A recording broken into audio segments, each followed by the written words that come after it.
You know Gray Bar for electrical parts, but there's one more thing you may not be thinking of us for that can help maximize your next project's total value. Our pre-project planning services are designed to help you win the bid, save on labor costs, and keep your installers productive across your entire build. The sooner you call us, the better. Because when we're there from the beginning, we can anticipate your needs and help you solve problems before they become problems. Yep, Gray Bar does that.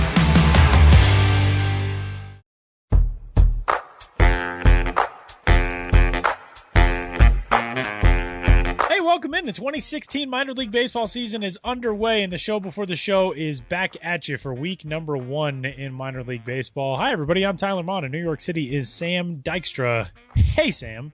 Hello, Tyler. Baseball. Actual baseball. Actual baseball. We actually get to talk about like new stats and new performances and not just retread or preview or anything. We just get to talk about what is, what has been, and what will be. And that's what we all are in life, is it not? I think so.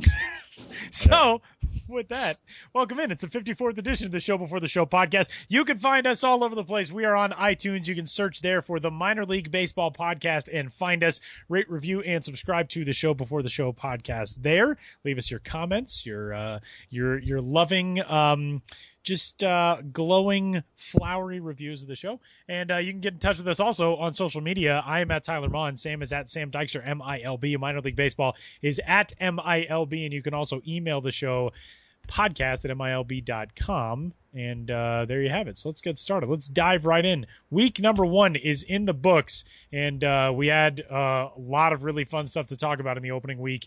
There are some very good stories up on the site already from good individual performances. Sam has had some really good stuff already. Tool shed piece on what the top most intriguing rosters, rotations, lineups in minor league baseball are. But what has stood out to you so far about week number 1, Sam? I mean, standout performances, guys who really look like they're primed for big seasons. What's been the big storyline so far this year for you? Yeah, I guess the one that it was a big storyline coming into this season. We talked a little bit about it in our opening day podcast, our big prospect primer podcast. Was that kind of dichotomy? What were the Braves going to do with their shortstop position? They sent Ozzie Albies to Double-A Mississippi. They sent Dansby Swanson to Class A Advanced Carolina, and that Albies assignment just seemed a little aggressive to me, considering he's only 19. He just had his first full season last year. Bumping him up 2 levels seemed extremely aggressive and kind of fun too. They really thought they could test him, see what would happen. So I've been keeping an eye on him. It seems like he's passing those tests so far. He's been kind of who we thought he was, just as an overall player so far. We're recording this on Tuesday, so going into tonight's games on Tuesday for Mississippi. He's 8 for 22, which is a 364 average. Only the 1 extra base hit. He only has 1 double, but he's only struck out 3 times. He walked once. So he's essentially what we thought he was. There's not much power there, but he's getting the bat on the ball. He's putting it in play. He's putting it well in play, hitting that with that high average. Doesn't have a stolen base yet, but I think that'll come. He's certainly got plus speed. Playing solid defense, so he's passing the early tests. Again, this is after 5 games. We all we can evaluate is what we see so far. So it's kind of been cool to see him not completely floundering, making the Braves look good with that move so far. Another cool thing, I say this just because it was just fresh off my mind. Maybe a little bit of aggressive move was sending Alex Bregman, Astros first rounder from last year, the number 2 overall pick. They sent him to Double-A Corpus Christi. That's a little less aggressive considering he was a college player, and he certainly advanced in all facets of the game. Played in High A Lancaster last year, but last night he hit 2 homers, including a walk-off and extra innings. So that's really fun and interesting to see him hit the ground running. He's hitting 350 there for Corpus Christi.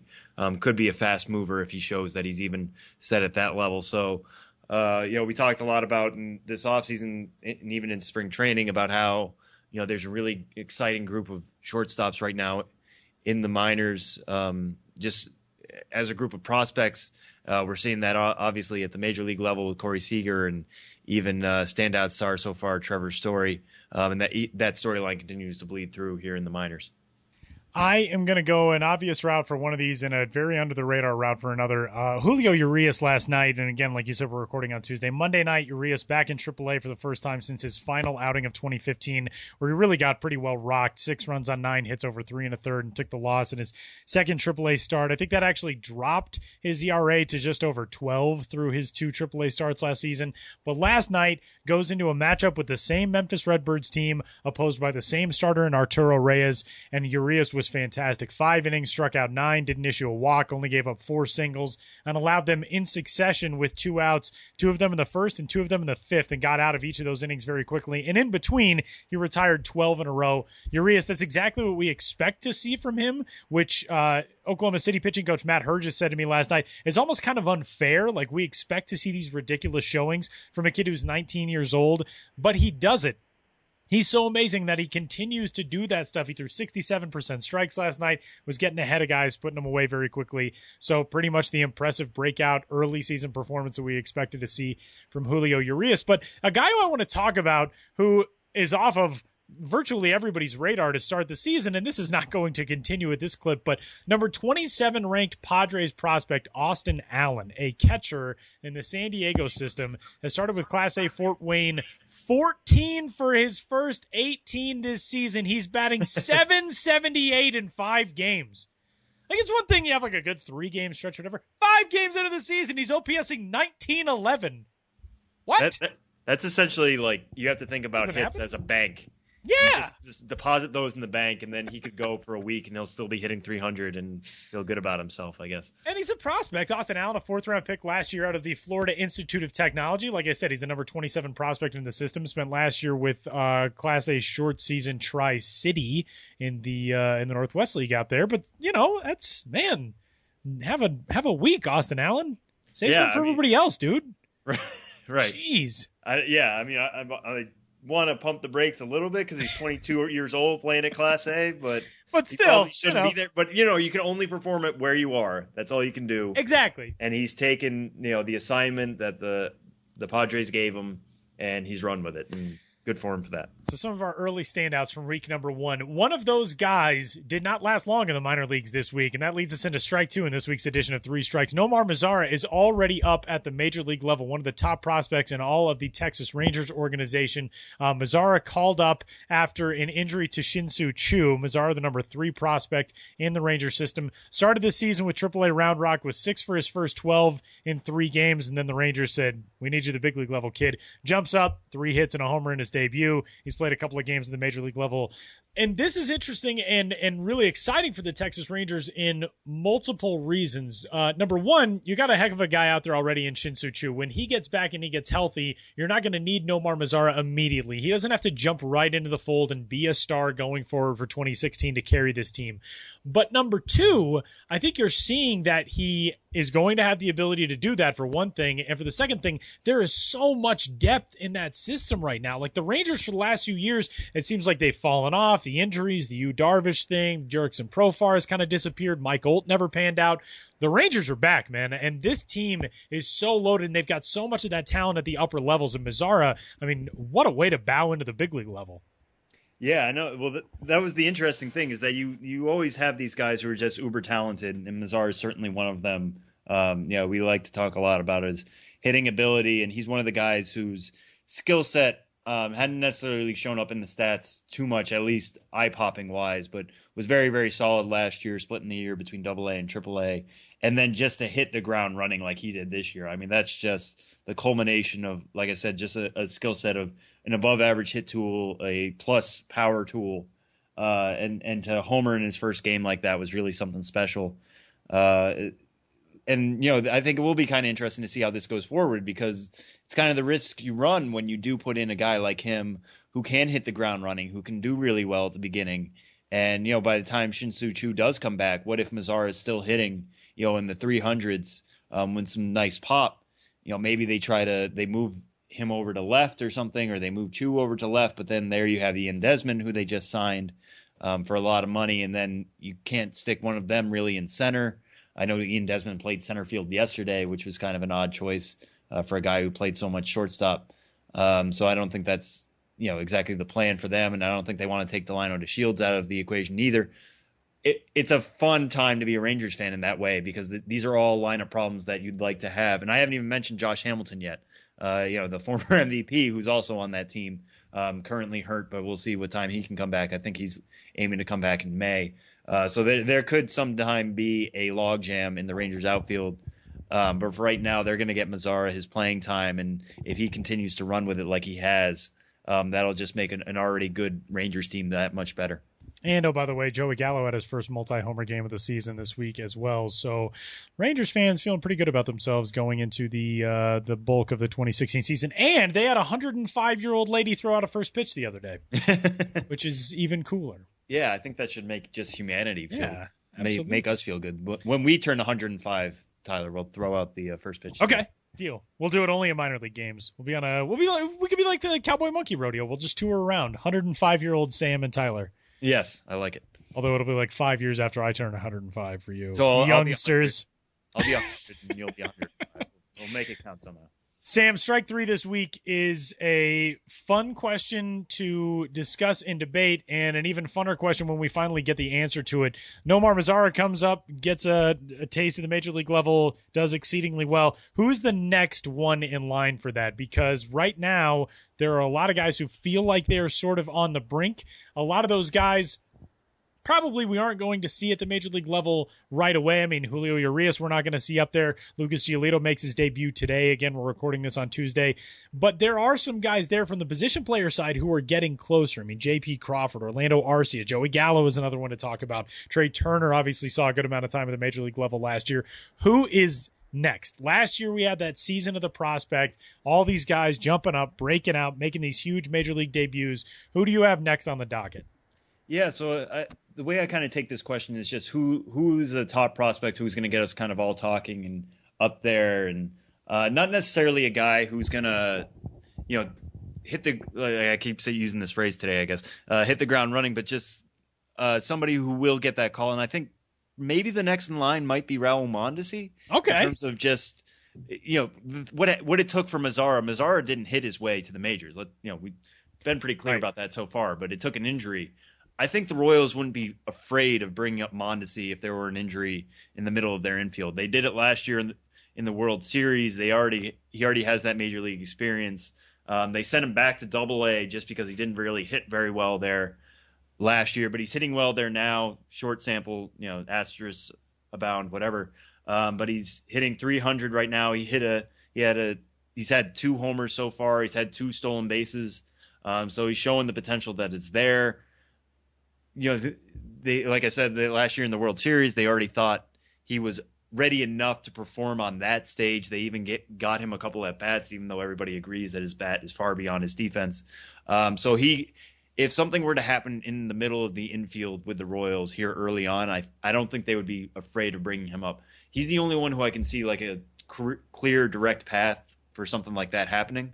AJ Reed, I'd like to say he could hit his way there, but the way Tyler White is performing, and again, congrats to Tyler White for winning Player of the Week and really, really doing well, even beating out the expectations of us who have followed him in the minors so far in the majors. I think the Astros are going to be perfectly fine with Reed getting his at-bats down there, and probably John Singleton will be the guy who's up first. So, that's the thing, is that no matter who we say right now, it could be somebody who just completely cuts the line, and the X organization decides we have an injury, we're just going to try out this prospect. And Mondesi's the guy who jumps to mind for me, but what about for you, Tyler? Yeah, actually, I like Mondesi too. I think so many of these other guys, there are different pathways that are blocked. I mean, Joey Gallo, Adrian Beltre isn't going anywhere, and we've already talked about the outfield depth there where Gallo has seen some time. Maybe that's his major league position, maybe it's not. The pitchers, a lot more difficult to see Lucas Giolito or Julio Urias making a jump in short order. I like Mondesi, especially because of the fact that, like you noted, Sam, the Royals have shown that they're not afraid. If you're going to give a kid his major league debut in the World Series, then I think that speaks pretty highly of your confidence in him. So I like Mondesi. By the way, also, in addition to Tyler White, Trevor Story wins the National League Player of the Week award. Only 2 times in the entire history of that award had it gone to a rookie in the first full week of the season, and it goes to rookies in both the American League and National League this season. So last year of the prospect, everybody breaks through. Carlos Correa, the guys who just jump out of the major league level and amaze us all. Well, this year, maybe we don't have so many slouches this year either. Like, it's going to be impossible to follow up 2015, but 2016 off to a pretty good start for the rookies. Yeah, maybe it'll be the year of the surprise prospect. That could be. And I don't mean that for the general population. I mean, I think anybody who's listening to this podcast, or anybody who's listened to us in the past, read us in the past, knows that Trevor Story and Tyler White doing well in the majors, hitting well in the majors, isn't a huge surprise to us, given what they've been doing, given their track records. But yeah, these are certainly not guys who would have been typical Rookie of the Year candidates necessarily. We were on the bandwagon early. The other name for this podcast is the Prospect Hipsters. Yes, that's what I consider myself anyway. We were on Tyler White and Trevor Story before it was even cool, man. Oh yeah, of course. I like their old stuff better. That's why we're in the minors, is because we're such hipsters. Just to claim that. Oh, no way, man! Years ago, man. Big league stuff is way too mainstream for us, man.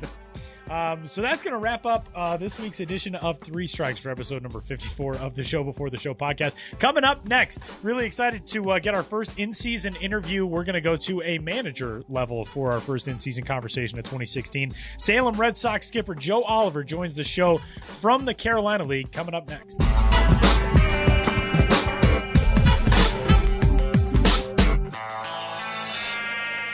Watch the Stars of Tomorrow today on MILB TV.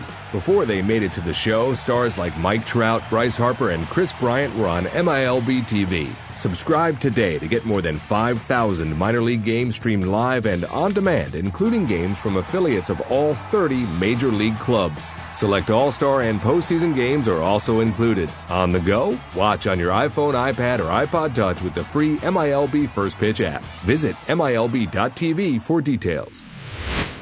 Coming in opening day, some of the guys that we talked about last segment, some of the excitement that we talked about last segment, a lot of that surrounded the upcoming roster, the 2016 roster of the Salem Red Sox, a Class A advanced affiliate of the Boston Red Sox, who Sam dubbed as the most interesting lineup coming into 2016 with 3 top 25 overall prospects according to MLB.com's rankings. And we are joined now by the manager of the Salem Red Sox, Joe Oliver. Joe, welcome to the show. How's things going? Things are going pretty well right now. Got off to a pretty good start.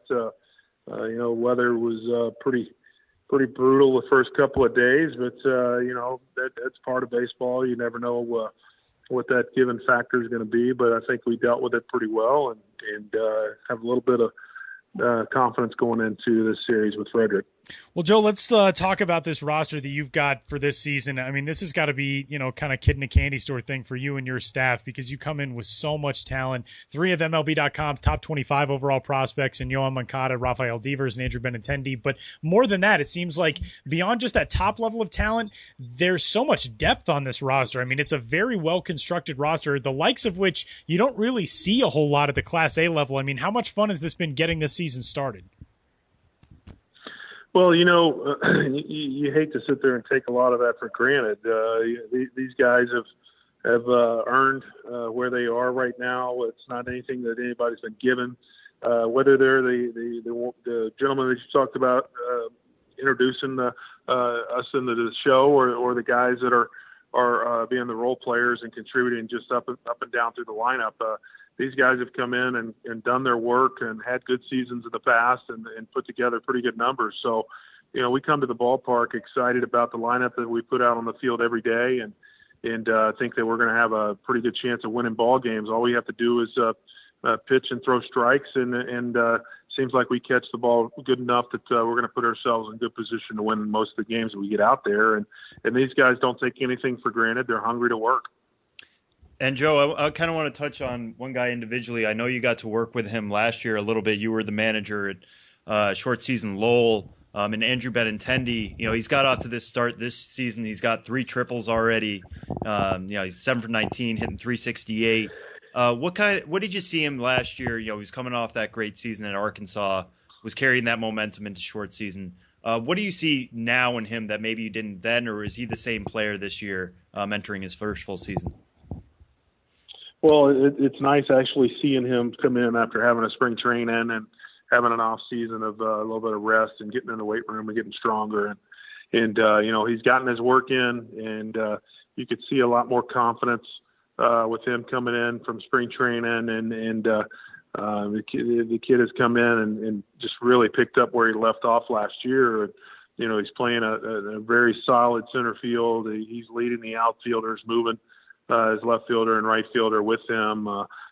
He's taken over the reins as the leader out there, and you see him come up to the plate, and he's swinging with a lot of confidence. And it's when you see the guy of his size, he's got really quick hands and surprising power for a young man the size that he is. I mean, you would think a guy who hits that many home runs is somebody who has a big, huge frame, and he's just got a lot of power in that small frame. And to see where he is from last year to now, you can already see that he's got a lot of confidence built up over the off season, and he's come in with a good head, and a lot of work in the off season starting to pay off.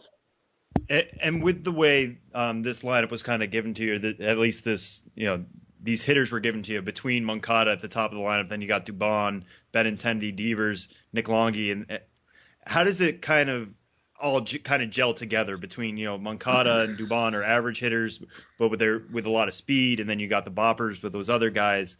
How do they kind of gel as a lineup together?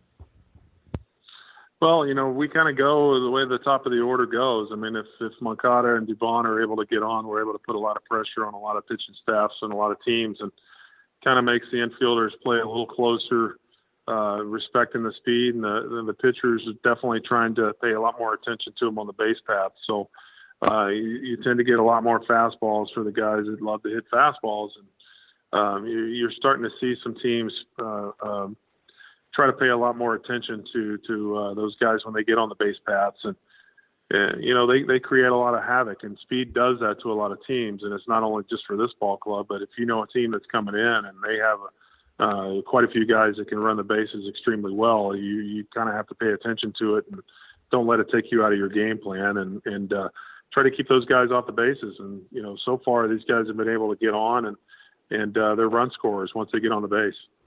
Talking with Class A Advanced Salem manager Joe Oliver, a loaded lineup, a loaded roster coming into the 2016 season. And Joe, one of those guys who is going to have a lot of focus around him no matter what is Yohan Moncada. And there are a lot of cards in the deck stacked against a kid like him just because of the fact that he's from Cuba. There's a much more difficult transition with the way Cuban ball players have to come over here, not just from that standpoint, but from a cultural standpoint and adjusting to the daily regimen of the minor league life over here. And on top of that, the money that he got is going to bring a lot more focus too. And that is what makes his performance so far as a professional all the more impressive. Last year goes out very good with Greenville in 81 games. This year, really good start with you guys. And he's only 21 years old this season. He'll be 21 in May. What is it about him, maturity-wise, mentality-wise, that enables him to have the success he's had so far? Well, he has really quick hands, really quick feet. He's blessed with a lot of speed. He's been able to start making the adjustments to being over here playing in the States, and he's listened to our infield instructors up and down the system. And our infield coordinator, Andy Fox, has worked with him tirelessly. And, we have guys that have really tried to continue to hone his athletic ability. And we really paid a lot of attention to trying to keep his athletic style of play, but not change too much of it too drastically where it takes away what he's natural and normal to do. And he plays his game around a lot of speed, and he's able to handle that. And, he's been really good for us so far. And like I said a few minutes ago, when he gets on base, he's able to create a lot of havoc. In the same way, he's been able to flash a really good glove at this point and show that he's not only just an offensive type of player. And he's physically strong, and he's built like a linebacker and not your prototypical second baseman look. But he's blessed with a lot of ability, and I'm thankful to have him on this club. And Joe, I kind of want to ask about just the kind of clubhouse dugout dynamic on this team. I mean, you've got so many young guys with so many different backgrounds, all coming from all over the place. You got those really, really good prospects, but Moncada's from Cuba. Devers is from the Dominican Republic. Benintendi played at Arkansas. Dubon's from Honduras. As kind of personalities, as just teammates, how does this team kind of come together? I know a lot of them played together a little bit at Greenville last year, but what have you kind of noticed as them as teammates so far in the early going? Well, I think they've always been able to blend together really well. I mean, being able to have played together last year, it gives that good, nice break-in period, so they're acclimated to each other's personalities, and they do things, where they're comfortable with each other, and it's definitely been an open line of communication with all the players on this club. It's been a really good clubhouse, and you just try to create a relaxed environment, but yet knowing that it's time to go to work and do your job. And these guys so far have been pulling for each other, and I think that's a big thing when you can get a group of guys pulling for each other when they're not even at the plate or playing that day. You can see these guys are picking each other up and cheering for each other. Mm-hmm. And you kind of mentioned when they're picking each other up, how much are they kind of aware of, not necessarily the pressure, but I mean, you play in the Red Sox system, there's so much that's put under a microscope, and then you have a team with this much talent on it. How much are they kind of aware of how much they're going to be looked at this season, how much excitement there is, and the fan base with Red Sox Nation, how aware are they of what kind of the outside world is viewing this team? Well, I would be stupid to deny that they know that they're being watched. I mean, the generation is definitely more in tune with what's going on with Twitter and Instagram and all the periodicals that are writing about the players, because a lot of times the players keep up to date on other players throughout the league. So they've all got friends that are all over the country, and they read everything that's being said or written about them. So that can be a positive and it can be a negative. But so far these guys are not taking it and letting their egos balloon and take away from the way they're playing and they're getting their work in. So they definitely understand the magnitude of the attention that they're going to get being with the Boston Red Sox organization, and they do realize there are a lot of expectations for this team to have some success. But so far, it's not deterred from them from trying to live up to that hype and expectation. But I don't foresee them really buying into it so much that they become egotistical. They're just going to get their work in and try to play every day that they possibly can, and put forth the best work they can. He is Joe Oliver, the manager of the Salem Red Sox, a Class A advanced affiliate of the Boston Red Sox, home tonight and tomorrow to take on the Frederick Keys on the road in North Carolina next week. If you're in the Carolina League areas and you are a Red Sox fan, go find where the Salem roster is going to be this season, because they're going to be a heck of a lot of fun to watch. And Joe, we can't thank you enough for joining us on a game day, and best of luck the rest of the way this season. We appreciate it. All right, I appreciate it. Thanks, guys.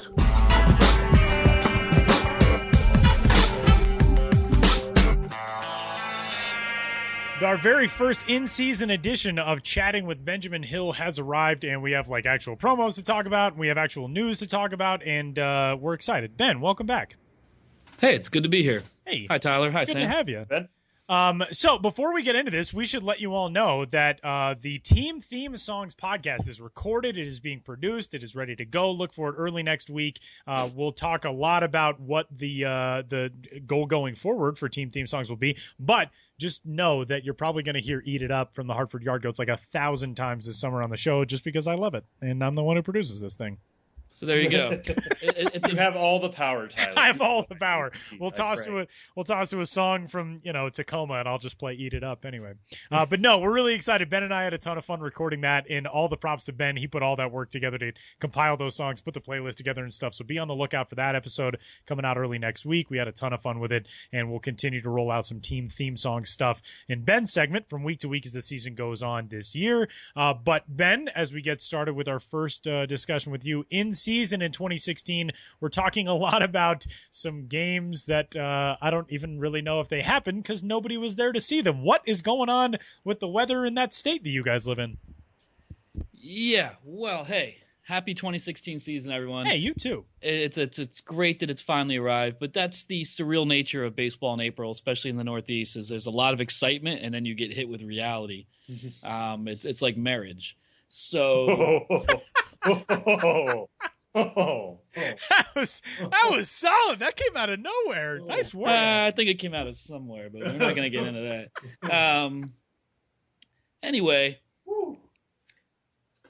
there's been a lot of bad weather in the world of minor league baseball. Okay, go ahead. I'm sorry. Everything's okay now?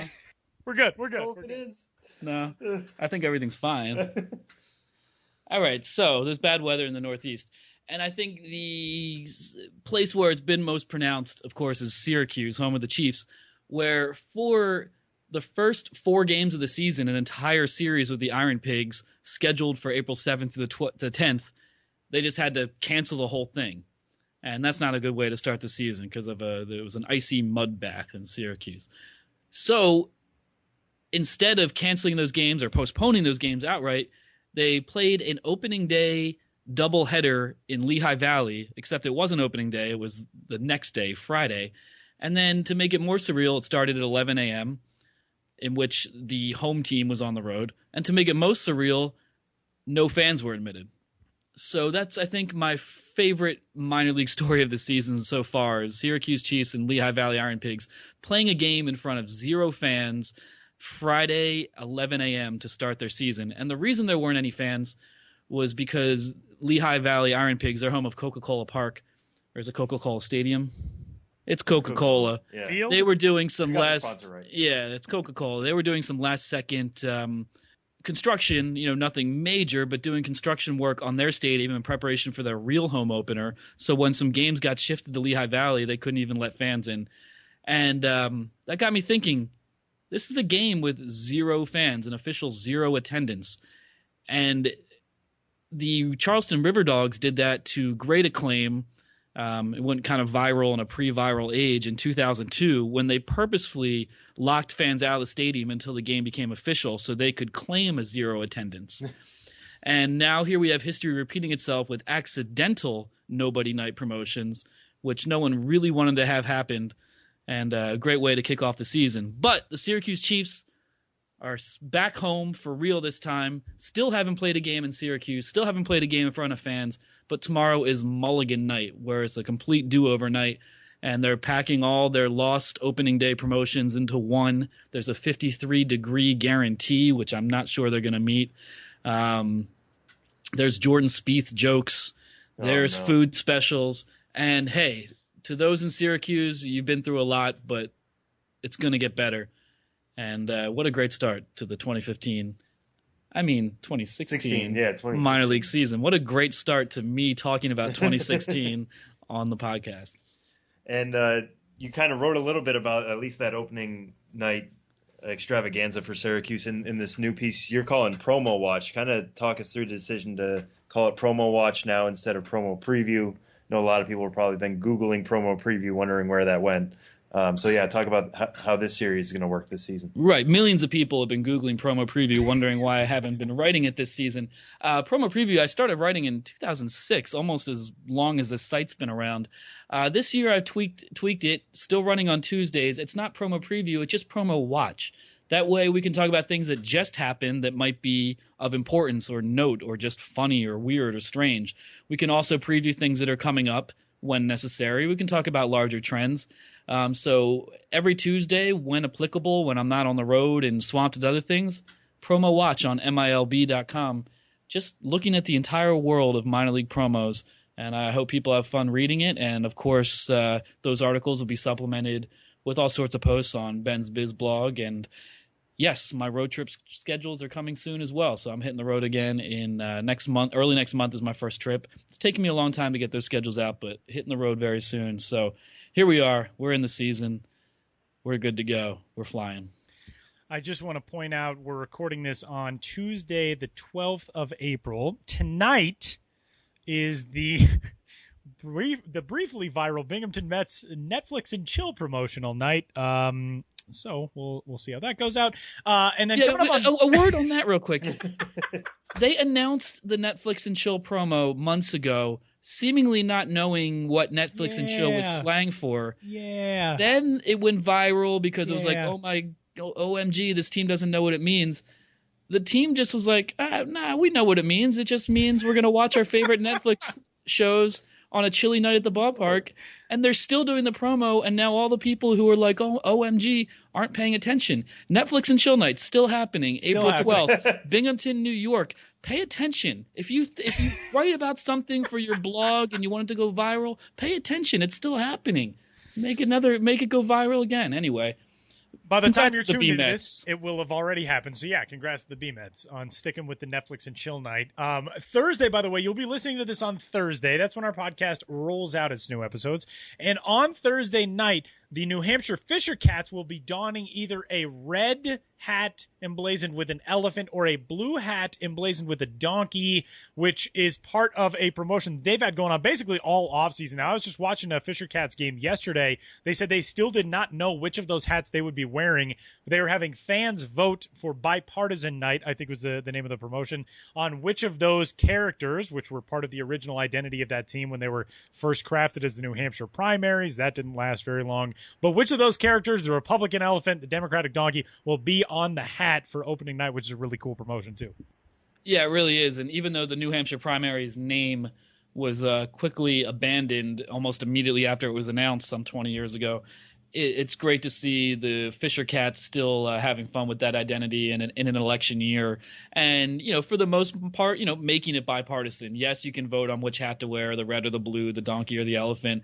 But, for the most part, they're splitting this down the middle. And fun fact, and this is true, fans can also vote on the color of the cotton candy at that night's game as well, blue or red, or blue or pink. But I guess the pink would be a Democrat, but whatever. I mean, no, pink would be the Republican. If you like Republican cotton candy, you'd vote for pink, and blue cotton candy, Democratic cotton candy is blue. Right. Also, just the Fisher Cats becoming the Fisher Cats instead of the primaries, they were like the early test case study in weathering the storm. We look at all these rebrands. This is a whole other conversation, but you look at all these other teams that have stuck it out, the Storm Chasers, the Yard Goats, the Chihuahuas, the Flying Squirrels of all this. Look at how dumb this name is. I'm outraged.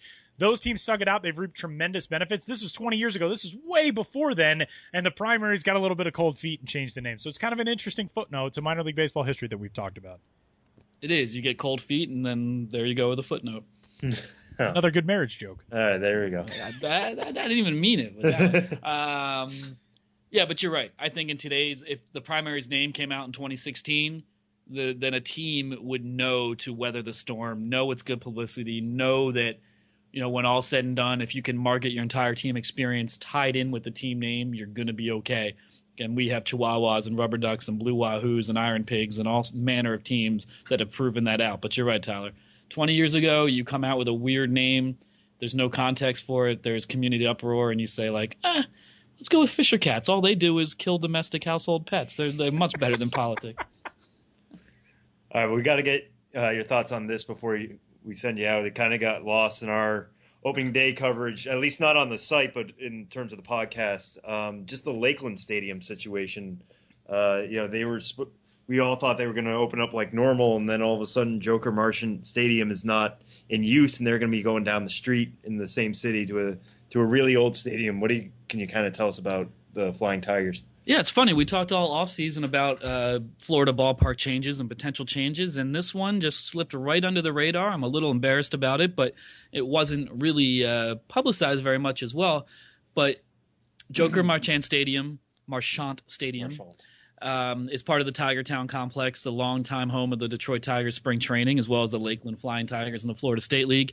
They're undergoing a massive overhaul. So just last week, it was kind of the word really got out officially. I wrote an article about it. Because of all these renovations going on, the Flying Tigers are playing the entirety of the 2016 Florida State League season at Henley Field. It's only about a mile away, but it's a 91-year-old ballpark built in 1925, hosted spring training in the 30s, 40s, 50s, 60s, preceded Joker Marchant as the Detroit Tigers spring training home. A ton of history there, a capacity of only 1,000, surrounded by palm trees and Spanish colonial architecture, a real classic environment. I actually was able to visit there a few years back. There was no game going going on, but I just stopped by. It's also the home of a Division II baseball team. I'm blanking on the name, but I believe it has Methodist in the title. Florida Southern also? Florida Southern. They are in the process of buying the stadium from the city of Lakeland, but they've kept it in great condition. Their team has played there for years, and it's a pretty good fit for a short-term solution for the Flying Tigers, and fans who want to see a ball game in a 91-year-old facility, which you really don't get the chance to do anymore on account of it being 91 years old and most of those places not existing or being dilapidated. This is a great opportunity in Lakeland in the 2016 season to see an affiliated professional baseball team in a classic stadium, Henley Field in Lakeland. Check it out if you are willing and able. He is Benjamin Hill. You can find him on Twitter. He's at Ben's Biz. You can check out the blog, bensbiz.mlblogs.com, and promo watch all season long here at MILB.com as well. And, again, be on the lookout early next week. The Team Theme Songs podcast is going to be rolling out a special edition of the show before the show, and we're going to continue incorporating those as the season goes along as well. So, Ben, thanks. We'll talk to you next week. Thank you. It's always a pleasure, guys.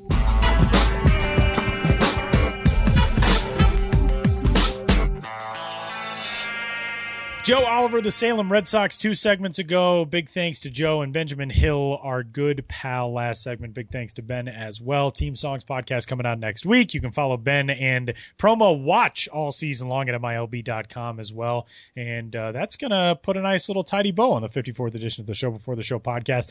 MILB TV is back for 2016. Head on to MILB.tv. You can subscribe there. You heard the spot earlier on in the show today. It's back and better than ever this season. And we got some good stuff coming up this week. I've got an eye on Reno on Thursday afternoon contest, 3:05 Eastern time in case you were bored and hoping for an early weekend. Rockies number 5 prospect Jeff Hoffman will go to the mound for the Albuquerque Isotopes against the Reno Aces that day, so that could be a fun one to watch. Jeff Hoffman in his debut win against Tacoma was outstanding on the road for the Albuquerque Isotopes. 6 shutout innings, was touching 97. Filthy breaking stuff. Actually showed kind of a different look to his breaking ball than what we had seen from him last season. Had more of kind of an 11-5 sweeping type of curve than what we saw last year from him. So Jeff Hoffman, the continued ascension of a really highly regarded pitching prospect, that's the one I'm looking out for. And it's an afternoon game. I always like the afternoon games on MILB TV.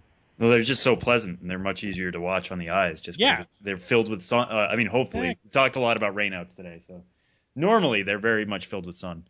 I got my eye on this weekend. There's a series coming up in Harrisburg where the Senators will be hosting the Reading Fightin' Phils. We talked about my tool shed from last week. I had Reading as one of those interesting lineups just because they have top Phillies prospect J.P. Crawford, and they also have speed demon Roman Quinn, and then Jorge Alfaro, the catcher, who has plenty of power, working on his swing, working on kind of filling the holes in that. But when he makes a connection, the ball can go extremely far. So that's a fun lineup. With Harrisburg, I think Saturday right now they're lining up Reynaldo Lopez to get the start. He's a very interesting right-handed pitcher in that national system. And then I think as of right now, that's going to set up Lucas Giolito, who pitches tonight on Tuesday. He'll get the start on Sunday, which is an afternoon game to transition in what we were just saying. That game's at 1:30, so you could have the chance to see Lucas Giolito go up against J.P. Crawford, 2 top 5 overall prospects. That'll be kind of must-watch MILB TV. And it'll be a good way to spend an afternoon if everything lines up as it should. If it doesn't, that Lopez game will still be plenty interesting. And that Reading lineup is fun to watch no matter who they're going up against. But, Giolito-Crawford matchup is about as good as it's going to get this year in the Eastern League or anywhere in the minors. So basically what we're telling you is no matter what, either on Thursday, shirk your work duties and watch baseball at work, or on Sunday, shirk whatever you got going on the weekend and watch some MILB.TV at home. Also, Julio Urias will be back to the mound on Saturday night. That's always appointment, MILB.TV as well. He'll be back at home taking on the Nashville Sounds. So that's going to do it for the 54th edition of the Show Before the Show podcast. You can find us on iTunes. We are the Minor League Baseball podcast there. Rate, review, subscribe to the show, and leave us your most glowing comments because we have thin skin and really like reading them. Sam is on Twitter. He's at Sam Dykstra, MILB. I am at Tyler Mon. Benjamin Hill is at Ben's Biz, and you can follow the blog, bensbiz.mlblogs.com. And also, before we get out of here this week, I want to extend a huge, huge thank you to all of our writers who joined the show last week for our opening day megacast because they were all fantastic. And we had a ton of fun putting that together. Danny Wild and Josh Jackson and Kelsey Hennigan and Alex Kraft. And who am I missing? Robert Emmerich. And you? And yeah. me? Yeah, it was a fun group. It was fun to have everybody on there, and it's fun to have different voices on the podcast. Yeah, definitely. We want to get those guys involved as much as we can this season. So you'll definitely be hearing more from them as the season goes along, and as they write interesting stories. You can always find it on the site first, but then we'll bring them on to talk about it afterwards. So this will definitely be a bigger site-wide podcast this year, and we're excited to kick that off last week. And if you haven't heard it yet, please go back and download it. It is definitely worth your time.